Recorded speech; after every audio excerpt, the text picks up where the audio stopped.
युधिष्ठिर, तो उस वक्त कहा जाता है युधिष्ठिर को कि भाई अब आप ये राजसूया यज्ञ करो। और वो यज्ञ पे दुर्योधन आते हैं, उनकी नई कैपिटल राजधानी इंद्रप्रस्थ को वहां पहुंचते हैं। और वो दुर्योधन देखता है कि ये क्या, वो सब राजा महाराजा आते हैं, उनको खूब दान, मतलब खूब तोहफे वगैरह गिफ्ट्स लाते हैं। तो वो देख के उसको बहुत होती है जलन होती है। हाँ, तो उस वक्त वो कहता है, वो शकुनी उसको देखता है और शकुनी भी साथ में आता है। शकुनी उसका मामा है, करेक्ट। तो शकुनी उसको कहता है कि भाई तू तो बीमार हो गया है, क्या हो गया तुझे? हाँ। तो फिर दुर्योधन कहता है कि भाई कौन इंसान बर्दाश्त कर सकता है कि मैं उसका जो पड़ोसी ऊपर चले और उसी वक्त जो आप मैं नीचे हो जाऊं, वहीं रह जाओ। तो नीचे हो जाना उस आइडिया है कि एक बंदा ऊपर जाता है और दूसरा बंदा ऑटोमेटिकली कुछ किया नहीं, मुझे कुछ नहीं हुआ, पर मेरा क्योंकि पड़ोसी ऊपर चला गया, मैं नीचे हो गया हूं। ये मैं नीचे हो गया हूं आइडिया, ये बहुत डेंजरस आइडिया, बहुत डेंजरस है। ये एनवी है। और महाभारत के लेखक ने ये समझ लिया है और ये यूनिवर्सल जो है ना, ये बीमारी एकदम सब। मैं बिल्कुल सहमत हूँ। कहानी में भी सुना, बताइए। आप पता नहीं आप लोग फिल्में देखते हैं कि नहीं, बट 3 इडियट्स तो जरूरी देखी होगी। हाँ। उसमें एक मुझे याद आ रहा है, जब पहली बार इन लोगों के रिजल्ट निकलते हैं और ये तीनों जाते हैं अपना रिजल्ट देखने के लिए, तो ये दो तो बॉटम 2 पे हैं जो उसके दोस्त हैं, और आमिर खान जो भी उसका नाम था, he is right on top. तो ये वहां से बहुत दुखी होकर निकलते हैं और कहते हैं कि उस दिन हमको एक नए सत्य का पता चला कि बहुत दुख होता है जब आपका दोस्त फेल हो जाता है, पर उससे ज्यादा दुख तब होता है जब आपका दोस्त फर्स्ट आ जाता है। बिल्कुल, आप लोगों को भी ऐसा लगता होगा। ये नॉर्मल ह्यूमन साइकोलॉजी है। एक और मेरी याद आई बात, एक औरत थी, सारी जिंदगी उसने बचत की, उसको उसकी ड्रीम थी कि मारुति 800 खरीदूं। तो एक दिन आ गया जब वो उसके पास पैसे काफी हो गए, तो वो गई खरीद के ले आई, प्राउड गर्व के साथ घर पहुंची और क्या देखती है कि उसकी पड़ोसी ने स्टीम खरीद ली। तो सारी खुशी खत्म हो गई। क्या ईर्ष्या को कम किया जा सकता है दूसरे का उपहास नहीं करके? क्योंकि एक मैंने कहीं पर कथा पढ़ी थी कि एक टीचर और स्टूडेंट फुटबॉल मैच देख रहे हैं और स्टूडेंट टीचर से पूछता है कि फुटबॉल को इतनी लातें पड़ती हैं, किसकी गलती है? फुटबॉल की गलती है कि प्लेयर्स की? तो टीचर रिप्लाई करता है, फुटबॉल की गलती है, अगर उसमें इतनी हवा नहीं भरी होती तो कौन उसको पैर मारता। कहीं पर आपको लगता है कि दुर्योधन की जो एनवी है वो और भी ज्यादा प्रगाढ़ हो गई क्योंकि आप उसकी इंसल्ट हो गई वहां पर? हाँ, दैट्स एन इमीडिएट कॉज। लेकिन सच्ची बताऊं कि वो ईर्ष्या अगर इंसल्ट ना भी होती तो वो शकुनी को वही कहना पड़ता कि आप बीमार हो गए। वो उसने देखा कि भाई ये बढ़ गए और वो बर्दाश्त नहीं कर सकता कि यही तो है कि जब बंदा बर्दाश्त नहीं कर सकता दूसरे का सक्सेस, तो वही तो थोड़ी सक्सेस भी उन्होंने ज्यादा दिखाई, क्योंकि आप ये कहते हैं कि दुर्योधन को उन्होंने ओवरसीयर बनाया कि जो गिफ्ट्स आ रही हैं डिफरेंट राजाओं से, तो उसका ओवरसीयर बनाया। तो आपने अपनी वेल्थ उस आदमी को दिखा दी जो आपसे सबसे ज्यादा ईर्ष्या कर सकता है। हाँ। ये गलती करी उन्होंने, बहुत गलती। तो पॉइंट्स तो बहुत ही जबरदस्त आ रहे हैं। अब प्रश्नों की बारी है। जैसे आपने कहा कि पिता और बेटे में कई ईर्ष्या के केसेस हो सकते हैं, बट आई थिंक कि पिता की तरफ से बेटे के लिए ईर्ष्या होना बहुत मुश्किल है, क्योंकि वो उससे इतना गर्व होता है रादर देन उससे एक्चुअली एनवी होने के लिए। एक बड़ी मशहूर फैमिली है जिनका नाम नहीं हम ले सकते, लेकिन वहां भी जो पावर थी वो पावर गई from the grandfather to the grandson.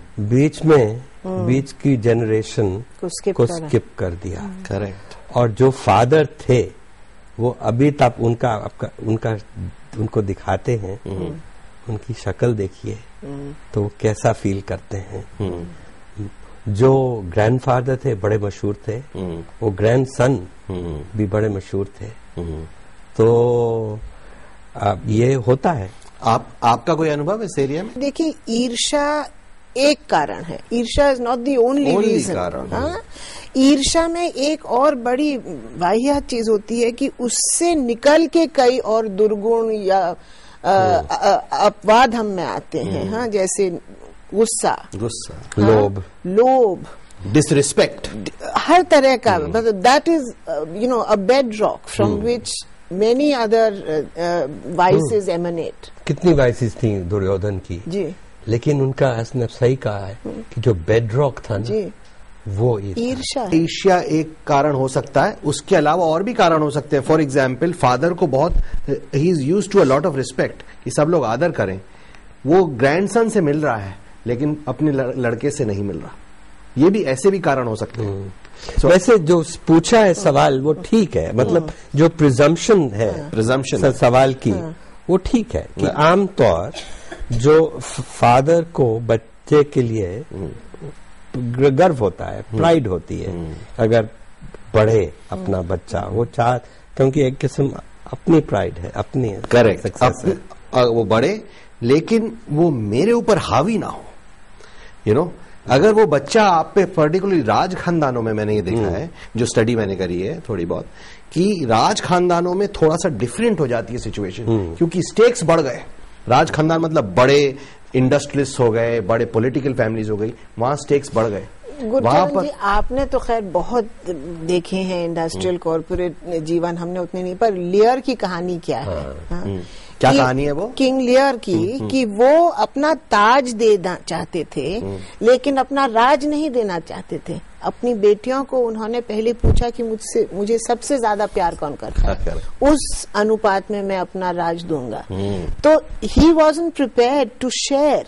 ये भी तो एक विडंबना है हमारी कि ईर्ष्या नहीं, often it is greed arising perhaps from ईर्ष्या विच प्रिवेंट्स यू। हमारी राजनीतिक पार्टीज में कई बार ये देखा जाता है कि जो वहाँ के लीडर हैं वो किसी और को अपना पावर नहीं देना चाहते हैं क्योंकि उनको ये डर है कि फिर मेरी महत्ता कम हो जाएगी। तो कई और कारण हो सकते हैं। मैं नहीं सोचती हूँ कि ईर्ष्या पिता और पुत्र के बीच में उतनी नहीं है, भाइयों में हो सकती है, कॉमन नहीं है, कॉमन नहीं है। Sibling rivalry is more common, is universal then paternal rivalry. अगला प्रश्न, वीर Taneja, in today's world where everybody is trying to reach the top, it's such a competitive world, everybody wants to reach the top.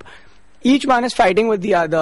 It may be politicians, actors, everybody's in newspapers, everybody's fighting, someone saying something offensive and the other person's replying back. Isn't our generation just learning it from them, or is it in our genes? ये वाकई universal कहानी है। और वैसे सही, आप भी सही कह रहे हैं कि बच्चे बड़ों से सीखते हैं एट द एंड, तो ये फिर कहानी फिर शुरू हो जाती है, उनके बच्चों के साथ शुरू हो जाती है। So it's an old story my friend. आखिरी प्रश्न, फहर Taneja, we are self-admitting that there is a very positive side to envy, and then why is it that even in today's world when I would say that it is leading us to be competitive, and competition is a major part and a very important part of our society, because it is taking a society to a new level, it's raising the bars. So why is it that it's always sidelined? Why is it that the negative always is more important? Why is that? ये balance की बात है ना। एक धर्म का, एक एक मायना बैलेंस है, बैलेंस, हाँ? संतुलन। तो हाँ, तो सही बिल्कुल कहा कि कंपेटिटिवनेस बहुत अच्छी चीज है और बहुत जरूरी चीज है। और जो लोग कैपिटलिज्म के मतलब विरुद्ध है, जो कैपिटलिज्म के एनिमीज हैं, वो तो बहुत समझते हैं कि ये बहुत खराब चीज है। लेकिन जो अच्छी चीज हो, कंपेटिटिवनेस, जो हमें मोटिवेशन देती है आगे बढ़ने के लिए, वो वही चीज, उसका जो नेगेटिव मुख है वो है एनवी। और एनवी सिर्फ ये नहीं कहती कि भाई मैं भी अच्छा करूं, कि दूसरे को कैसे मैं नीचे लाऊं, ये होता है। आप अपनी जिंदगी में किससे ईर्ष्यित हैं?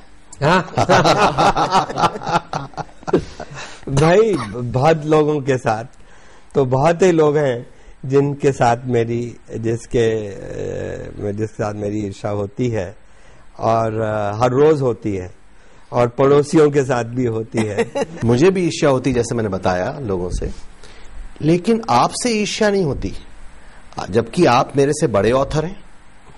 और क्या इसका क्या कारण हो सकता है कि मेरे को आपसे ईर्ष्या नहीं होती? क्या ये कारण हो सकता है कि आप मेरे से उम्र में बड़े हैं, और शायद आपका व्यवहार मेरी तरफ इतना अच्छा है, जो पॉइंट ये लाई ईरा जी लाई कि वो मेरी बहन है। मतलब बहन का और मेरे में एक लगाव है, और उस लगाव के कारण ईर्ष्या जो है वो माइल्ड हो जाती है या गायब हो जाती है। तो ये भी कारण हो सकता है। हाँ, वैसे तो जो ईर्ष्या होती है वो ज्यादा होती है जो बंदे आपस में नजदीक हो।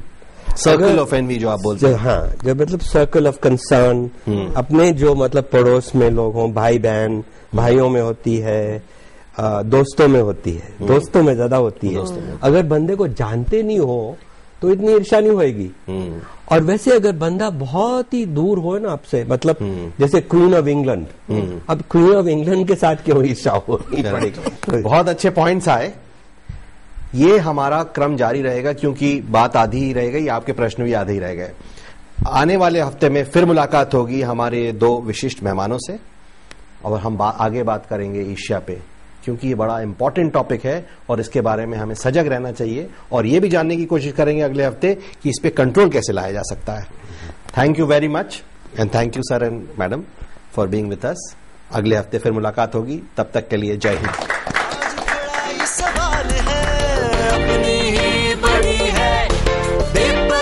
हमारी चाल है, हम ऐसे क्यों हैं? आज खड़ा ये सवाल है, ज्ञान की कमी नहीं, समझदारी का काल है, हम ऐसे क्यों हैं? आज खड़ा ये सवाल है।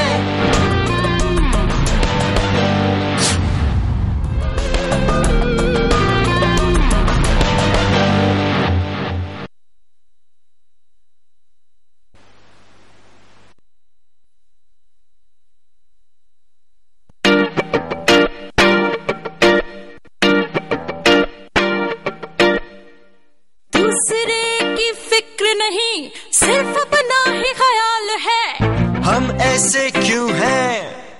आज खड़ा ये सवाल है, अपनी ही बड़ी है, बेपरवाह हमारी चाल है, हम ऐसे क्यों हैं? आज खड़ा ये सवाल है, ज्ञान की कमी नहीं, समझदारी का काल है, हम ऐसे क्यों हैं? आज खड़ा ये सवाल है।